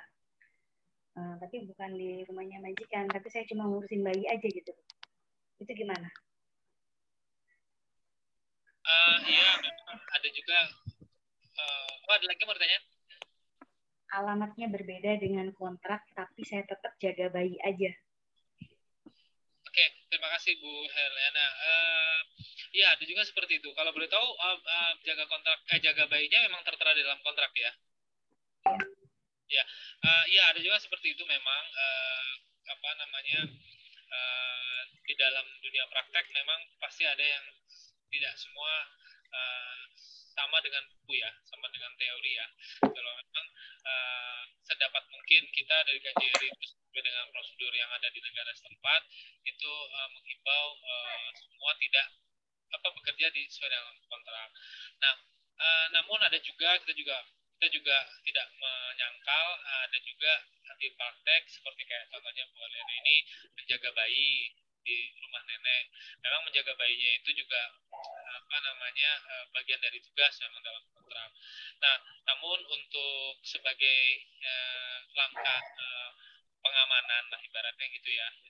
Karena kita juga pasti banyak tuh di luar sana yang terjadi seperti itu ya, tidak sama seperti alamat kontrak, tapi itu tadi terkadang kalau tidak ada apa-apa, dilalah tidak ada apa-apa ya selamat ya. Tapi yang kita khawatirkan kan dari KJRI itu tidak ingin ada sesuatu, makanya itu kita menghimbau. Nah, tapi kalau sudah seperti ini, mungkin sebagai langkah pengamannya selalu koordinasi juga kepada agen, menginfokan pada agen bahwa saya di sini jaga bayi. Lalu kemudian karena apa? Karena kalau ada apa-apa biasanya itu imigrasi itu dalam melakukan pemeriksaan pelanggaran itu juga akan menanyakan agen, sehingga agen bisa membantu untuk memberikan informasi. Kalau kesaksian yang meringankan lah katakanlah gitu ya, keterangan yang meringankan, dan juga kepada majikan juga untuk selalu diingatkan sebenarnya ini nggak sesuai dengan kontrak alamatnya. Nah, kalau memang memungkinkan ya bisa disesuaikan kepada, kalau memang kebanyakan kerjanya ada di alamat itu, majikannya sama, ya mungkin bisa dilaporkan saja ke imigrasi sama majikan datang untuk diadakan perubahan alamat, konsultasi majikan ke imigrasi bahwa saya majikannya tapi saya menugaskan dia untuk bekerja di alamat ini sehingga untuk menghindari hal-hal yang tidak perlu lah gitu. Jadi itu pengamanan yang mungkin bisa kita sarankan. Karena kan semua ini sebenarnya ujung-ujungnya itu kita mengharapkan kepatuhan, tapi di dunia praktek itu berbeda. Oke, kita nyari jalan tengahnya ya. Jalan tengahnya adalah tujuannya adalah supaya teman-teman semua ini tidak dicurigai atau kemudian tidak terkena masalah. Seperti itu sih, mungkin bisa lapor ke imigrasi dengan majikan, sarankan majikan bahwa kalau memang alamatnya di situ terus, mungkin bisa disesuaikan di kontraknya. Nah, itu datang ke imigrasi karena kontrak itu ada di imigrasi Hong Kong. Nah, lapor juga ke agen, kenapa saya di alamat ini, karena menjaga bayi, sehingga agen pun juga tahu. Banyak agen sekarang ini ditegur oleh laborer karena agen itu tidak tahu apa tentang pekerja yang diurusnya. Nah, akhirnya agen pun juga kena tegur. Jelek juga bagi agen memang. Nah, tapi agen pun juga kadang-kadang bisa memberikan keterangan yang membantu meringankan ketika diperiksa oleh aparat. Nah, karena itu tetap harus lapor agen juga untuk supaya terkontrol. Mungkin itu tips yang bisa kami share ya. Mungkin Pak Selamat kalau ada yang mau ditambahkan silakan. Permasalahan itu terjadi karena majikanmu tanda tangan, lalu kemudian dia maunya anak ini dijaga di rumah nenek. Mungkin suami istrinya kerja begitu. Jadi dia ada kamar.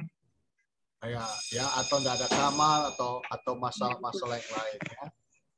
Jadi benar yang Pak Wendy beritahu, kalau ini menimbulkan bahaya lalu berindikasi kerja di dua rumah, ini harus disampaikan kepada agen begitu untuk meluruskan kembali apa yang tertera di dalam surat kontrak ya, meluruskan kembali begitu ya. Bisa jadi juga karena nenek maunya lihat cucunya tapi nenek tidak sanggup jaganya begitu. Tapi ini kan problem dari majikan begitu, problem majikan yang bertentangan dengan yang tertulis. Jadi tadi ini siapa tadi, Hardiana, apabila melihat hal ini sudah itu sampaikan dulu aja ke agen gitu ya, sampaikan dulu ke agen, lihat pendapatnya seperti apa begitu. Kalau memang kamu rasa pendapat ini belum memuaskan hatimu, boleh sampaikan nanti ke kajian gitu. Saya kira begitu ya. Oke Mbak Harliana, semoga membantu ya tadi jawabannya ya, dan jadi pertimbangan Mbak Harliana juga. Oke, teman-teman masih adakah? Silakan Ini buka. ada satu pertanyaan, tapi kita tidak ngerti nih. Pak Wendy mau tanya kalau kita NT ini apa nih? Di sini. Nanti Pak, nanti di sini. Nanti sudah dapat 3 bulan. Kita tanya majikan mau tambah kontrak atau tidak, atau itu masalah agen. Lah baru kerja 3 bulan udah tanya mau tambah kontrak. Too early loh. Maaf, saya mau tanya nih. Sebentar dulu Mbak Sartini, ini tadi Mbak Indah, mana Mbak Indah yang bertanya lewat chat? Sebentar ya Mbak Sartini. Mbak Indah yang tadi tanya lewat chat maksudnya bagaimana ya? Baru kerja 3 bulan lalu sudah ditanya tambah kontrak kah?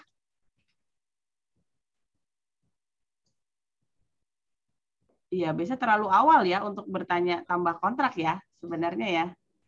Kalau sudah menjelang 3 bulan mau habis, nah baru tanya kontrak gitu. Ya gitu. Ya biasanya ya boleh tanya, majikan bisa ngomong dengan agen, majikan bisa ngomong dengan dirimu, ya tinggal mana baiknya lah begitu. Betul, betul. Ya. Baik. Tambahan aja, iya mungkin itu seperti yang Pak Selamat bilang, mungkin 3 bulan terakhir kali ya. Ya. Biasanya akan ditanya. Nah, tapi tambahan aja, banyak juga yang sebenarnya dia ragu ingin renew atau ingin ganti majikan. Nah, ya biasalah kadang-kadang istilahnya kayak Pak Selamat, love hate relation gitu ya. Jadi mau renew tapi mungkin ada nggak srek lagi dengan majikan, bosen lah, tadi nggak betah lah gitu loh. Tapi nggak yakin kalau nanti finish dapat majikan baru yang lebih enak, karena belum tentu juga dapat majikan baru yang lebih enak daripada majikan yang sebelumnya, sehingga penyesalan ada datang, sehingga akhirnya break di kontrak kedua dengan majikan baru itu. Akhirnya jadi susah untuk jadi sisa lagi. Ya memang harus hati-hati karena kasus yang ada itu dia sudah misalnya 3 bulan sebelum finish dia sudah tanda tangan kontrak dengan majikan baru karena dia niatnya mungkin nggak mau renew, maunya udahlah ganti transfer, terus dia tanda tangan dengan majikan lain.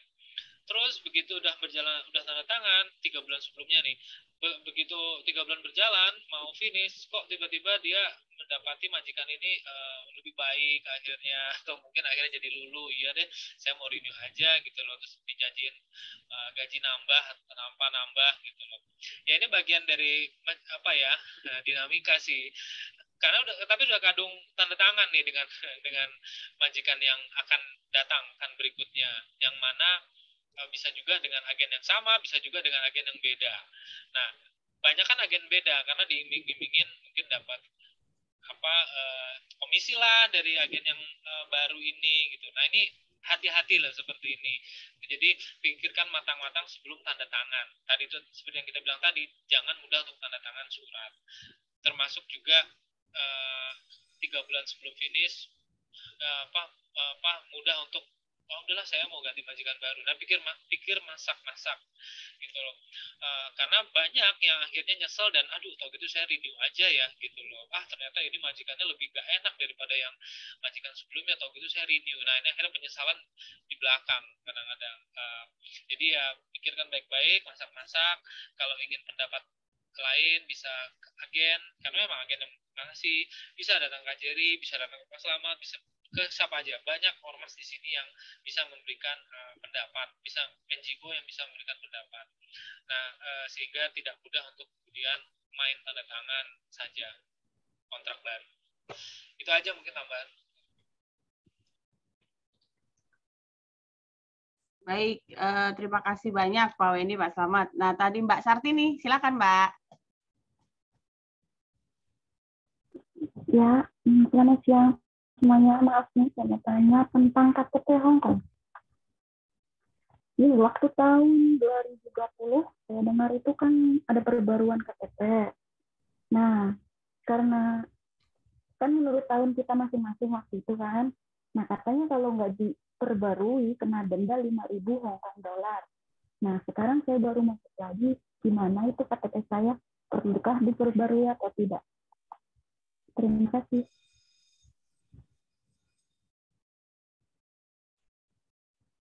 Baik, Pak Wendy atau Pak Slamet mungkin. KTP Hongkongnya tahun berapa ya?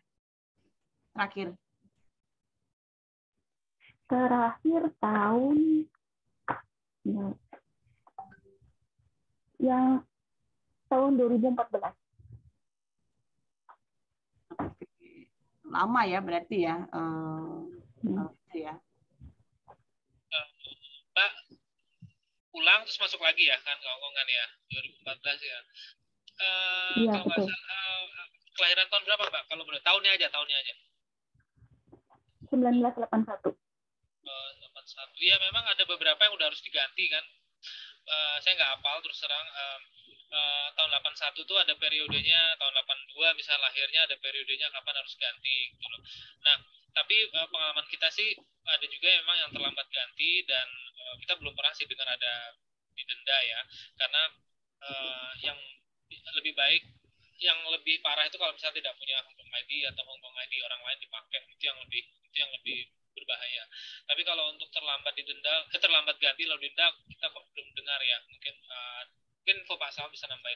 Nah, tapi untuk 81 nanti kalau misalnya masih ada itu selain pengumuman kita tahun 81 itu apa periode penggantiannya apa udah lewat atau belum gitu. Nanti kita coba cek nih ya, bisa ditanya di hotline tadi deh. Ini Mas saya belum bisa jawab detail. Nanti bisa WA ke hotline yang tadi ya, yang nomor hotline KJRI yang di belakang tadi. Mbak bisa WA, kita coba siapin jawabannya. Ya. tahun 81 itu periode penggantiannya itu kapan. Nanti koordinasi lapor juga komunikasikan ke agen ini gitu loh, karena untuk PM yang baru datang itu agen harus bantu untuk pembuatan KTP, izin tinggal segala. Nanti kita bantu untuk komunikasikan dengan agen juga. Kalau dilihat dari jadwal, tahun 81 itu batas akhirnya itu adalah 18 Januari 2022. Tetapi kan ada masalah COVID. Ada masalah COVID, jadi ini bisa di-extend. Lalu sebenarnya nggak usah khawatir juga, karena begitu kita tidak ada di Hong Kong, kita kan meninggalkan Hong Kong itu Hong Kong punya data imigrasinya. Jadi ini yang kena denda ini adalah bagi orang yang sengaja teledor nggak mau ganti-ganti, ya. Tapi seperti Pak Wendy tadi bilang, itu harusnya bisa diarahkan oleh agen, ya. Agen berkata nanti pergi ke tempat penukaran Hong Kong ID, dimulainya itu di One Check. Nah itu yang saya sebut ya, kita yang bekerja di Hong Kong ini harus tahu beberapa rumah. 1, rumah KJRI, rumah kita. 2, kantor polisi. 3, harus tahu ke airport. 4, harus tahu kantor imigrasi. Nah, wilayah-wilayah ini ya harus diketahui. Nah, ini mulainya di mana? Di kantor imigrasi. Kantor imigrasi. Bisa lewat agen, bisa juga langsung sendiri. Langsung sendiri nanti itu daftar online. Nggak susah. Ya. Tahun 81 batas akhirnya Januari 2020. Mungkin diperpanjang, ini kan baru bulan 6 ya, berarti cuma lewat 5 bulan begitu. Ya. Terima kasih. Pak, Mbak Sunarti, siap. Mbak Harliana gimana? itu yang tahun 1980 gimana? Saya kan yang kedua kali datang ke Hong Kong. ID-nya harus diperbarui nggak? ID Hongkongnya? 1980 sama, batasannya Sama. 18 Januari. Jadi begitu kamu udah beres semua, kamu harus pergi ke kantor tempat tuker ini gitu loh. Ya. Ya. Terima kasih, Pak. Gampang sekali, ketik Google, lalu ketik saya carinya gini, change Hong Kong ID schedule. Nanti gitu akan keluar. Ya. Gitu ya.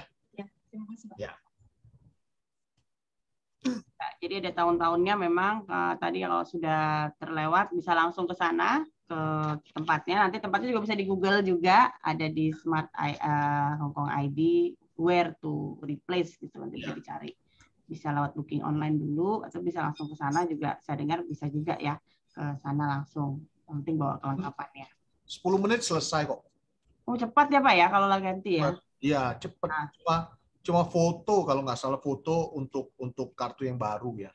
Oke, dan fotonya langsung jadi, maksudnya kartunya langsung diterima hari itu atau harus kembali lagi Pak? Selamat kalau nggak salah ngambilnya nanti. Nanti ya? Iya. Ada beberapa waktu lah untuk Iya. Semoga jelas untuk teman-teman yang mungkin sudah pernah ke Hong Kong dan belum sempat ganti Hong Kong ID ya. Baik, pertanyaan terakhir mungkin karena sudah jam 12:08, saya kasih kesempatan 1 orang untuk bertanya lagi. Saya boleh tanya? Silakan, Mbak Nyo Fitri sekarang. Ya, saya mau tanya kalau sakit apa saja yang di cover majikan ya? Apakah sakit gigi juga termasuk di cover majikan? Oke, Mbak Nyo Fitri, terima kasih pertanyaannya. Pak Wendy mungkin? Iya, kayaknya tadi ada di, saya coba share lagi ya. Tadi itu mana ya?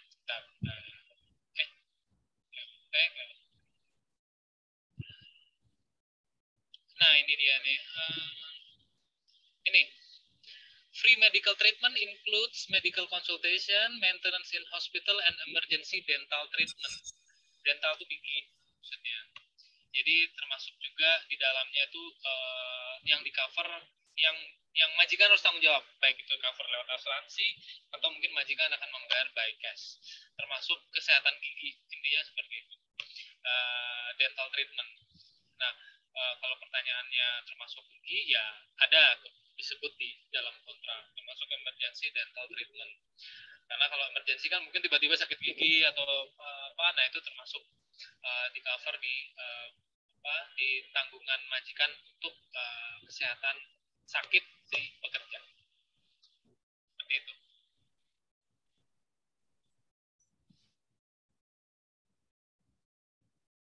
Seperti itu Mbak Tania. Ya, gimana Mbak? Sudah cukup jelas ya pertanyaannya tadi ya? Iya jelas. Tapi waktu itu kan saya di majikan yang pertama itu aku bilang saya sakit gigi, ini di cover nggak ya? Dia bilang kamu bayar sendiri karena kita nggak nge-cover sakit gigi. Kalau kamu flu biasa kami cover dia gitu. Jadi saya habis 2000-an. Mungkin si majikan itu dia tidak mengcover asuransinya. Jadi asuransi itu kan memang ada beberapa yang tidak cover, tapi secara legal, secara kewajiban hukumnya, itu majikan harus menanggung. Belum. Jadi seperti yang tadi, jadi ini kemungkinan majikan itu kan ketika menanggung sakit itu macam-macam caranya. Hongkong tidak mewajibkan, oh majikan harus asuransi, enggak. Majikan boleh asuransi, boleh juga membayari secara cash, gitu loh kan. Ada juga tuh yang bayar cash ya kan, gede-gede, mungkin majikannya sangat kaya. Tapi ada juga dengan metode asuransi. Nah, metode asuransi ini itu memang ada lingkupnya. Ada lingkupnya mungkin hanya seperti ini, tidak termasuk sakit ini, sakit itu. Nah, mungkin di dalamnya tidak termasuk gigi, tetapi secara legal dia harus menanggung sakit gigi. Nah, tidak asuransi nggak nanggung ya, berarti dia harus membayar cash. Nah, kalau pada saat itu sih memang bisa dibantu lewat agen untuk disampaikan, kamu majikan harus tuh mengganti kalau memang sudah mengeluarkan uang si pekerjanya. Nah, cara lain kalau misalnya memang menurut ketentuan labor, cara lain ketika ada dispute seperti ini, ya memang dilaporkan ke labor untuk meminta bantuan labor dalam mengklaim lah ya kewajiban majikan membayari. Seperti itu. Oh iya. Yang dalam prakteknya ini kan ditulis emergency dental treatment. Dokter gigi di Hong Kong itu adalah salah satu yang termahal di dunia. Sementara problem daripada buruh migran kita ini adalah gigi bungsu yang belakang ini loh. 2 biji gigi bungsu yang di belakang ini mahal sekali ini. Memang satu gigi bisa 2.000 sampai 3.000 hanya satu giginya. Praktek pengalaman saya, majikan tidak mau bayar.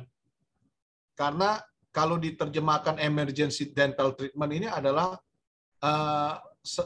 yang mendadak sakit sesekali ya. Tapi kalau giginya sudah hancur, maksudnya kita datang giginya udah bermasalah, majikan nggak mau bayar. Nah, solusi yang bisa saya berikan, di beberapa NGO ada tempat cabut gigi gratis. Ya, ada tempat gigi. Jadi begini, jangan kita minta ganti dulu setelah kita ke dokter gigi. Tanya dulu baik-baik, ini saya sakit gigi nih, ini dibayar atau belum? Dibayar atau tidak? Kalau tidak dibayar, maka sekarang kita mau perpanjang nggak? Tanya labor ini itu. Sementara gigi udah nyut. Begitu kan? Nah, jadi, majikan nggak bayar nih. Saya juga nggak mau nunggu lama-lama. Cepet-cepet tanya ke beberapa teman atau bisa tanya ke saya, tempat-tempat cabut gigi gratis. Tempat-tempat cabut gigi gratis. Nah, jadi itu bisa menolong sedikit lah.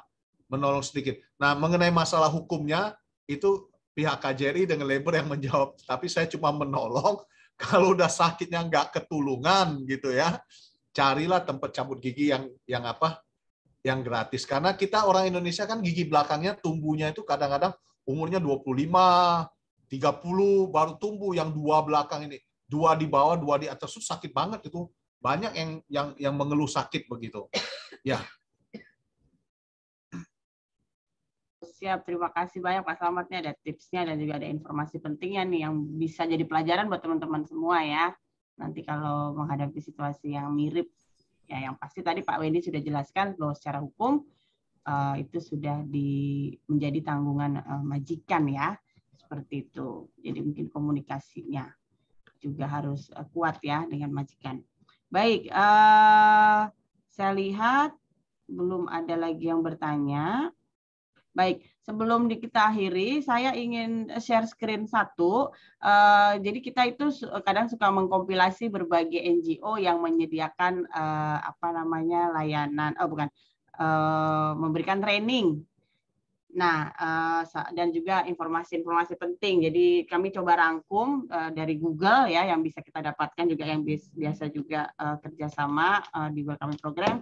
Ada NGO namanya Cheers, Facebooknya ada Jalan, itu dia ada menyediakan bantuan terjemahan bahasa Indonesia, ada juga kursus bahasa Inggris, Kanton ya, dan juga ada juga organisasi namanya Caritas Community Development Service, itu juga ada kursus bahasa juga, ada TCK Learning Center for Migrant Worker, itu juga ada kelas-kelasnya, dan juga Help for Domestic Worker, ini kalau teman-teman juga mau minta bantuan tanya soal hukum, tenaga kerjaan. Lalu juga selanjutnya ada Christian Action, sama juga terkait dengan advokasi hak dan kewajiban tenaga kerja. Enrich itu fokus di masalah financial, keuangan, khusus pengelolaan keuangan, khusus wirausaha, dan juga sekarang mereka ada kursus untuk public speaking. Ada Peduli Kasih Hong Kong tentang konseling kesehatan mental, ada Pathfinders, dan juga ada Splash yang menyediakan kelas renang gratis untuk pekerja migran. Moga-moga sudah ini salah satu dari beberapa yang bisa kita kumpulkan, tapi saya yakin kalau teman-teman googling nanti pasti ada juga banyak hal lain yang juga selain dari NGO dan juga komunitas ini yang juga menyediakan berbagai macam aktivitas yang bisa dilakukan sama teman-teman. Jadi teman-teman tinggal pilih aja tuh mau apa, mau ikut yang mana, tertarik yang mana, itu pilihannya banyak sekali dan tidak akan kekurangan pilihan ya kalau teman-teman nanti rajin menggoogle atau melihat. Dan juga kami ada Facebook juga, Facebooknya namanya KJRI Hong Kong, silakan di follow juga. Itu juga ada informasi penting yang juga bisa teman-teman pantau. Tadi juga Pak Slamet sudah kasih nomor teleponnya di chat, sudah dicatat ya teman-teman ya. Dan terakhir Pak Slamet, mumpung kalau mau pesan bukunya gimana? Ya WA saya gitu loh. Nah, langsung. Saya nggak ambil untung loh. Ini ongkos cetak nih, karena memang hidup saya untuk buruh migran ya. 68496663 ya. Silakan ya. Cari saya di Cosby Center lantai 7. Tempat-tempat kursus juga ada. Ya, Kantonis, bahasa Inggris semua di Cosby Center. Jadi catat nomor telepon itu penting. 68496663. Nah, cakep nih. Jadi kalau WA Pak Slamet bisa dapat banyak info nih. Nah, bukunya di mana, kelas kantornya Pak Slamet jam berapa, kelas Inggrisnya, kelas komputer juga kalau saya nggak salah ya Pak ya. Ada. Kelas komputernya itu bahkan gurunya bilang kalau rutin datang satu paket, nanti semua murid yang ada diundi dapat satu laptop. Jadi kalau dia muridnya 10-10-nya rajin, tidak pernah absen. Setelah satu periode 3 bulan selesai, maka salah satu laptop yang dipakai itu akan dikasih. Diundi ya? Diundi. Undiannya cuma lawan 10 orang. Menarik ya. Jadi teman-teman banyak sekali ya kelas-kelas ya, banyak sekali juga teman-teman yang organisasi atau teman-teman WNI yang bisa dihubungi sama teman-teman. Jadi teman-teman nggak sendiri, itu intinya. Jadi teman-teman bisa juga fokus di pekerjaan dan di hari libur teman-teman bisa isi waktunya dengan hal-hal yang menambah ilmu, menambah keterampilan teman-teman semua. Ya, sebenarnya saya mau tutup tapi terakhir sekali mau memperbarui paspor. Oh, ini paspornya sudah mau habis ya. Bagaimana prosesnya?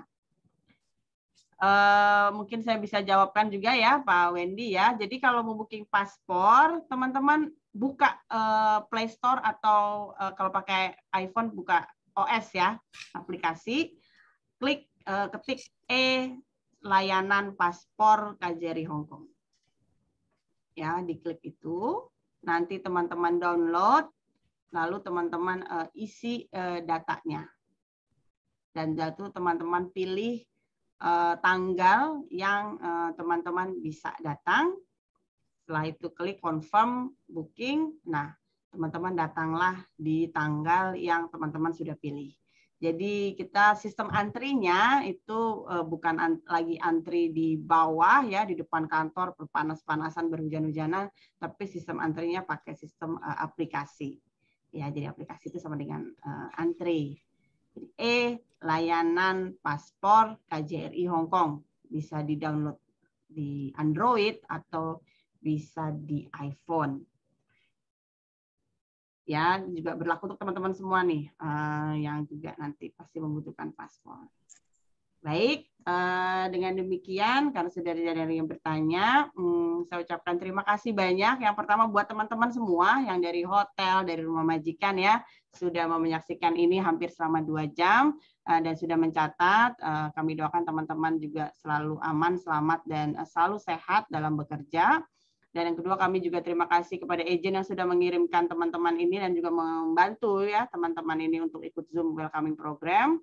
Dan yang tak lupa, terima kasih kami paling besar kepada narasumber Pak Wendy dan Pak Slamet siang ini sudah bersama teman-teman ya berbagi informasi-informasi penting. Nah, sampai ketemu lagi kita di lain kesempatan ya di kegiatan-kegiatan yang nanti diadakan sama teman-teman lainnya. Dan kami ucapkan salam sehat selalu dan selamat beraktivitas kembali. Wassalamualaikum warahmatullahi wabarakatuh. Terima kasih banyak Pak Wendy, Pak Slamet ya. Terima kasih banyak teman-teman. Waalaikumsalam warahmatullahi wabarakatuh. Terima kasih banyak. Izin kami bubarkan ya.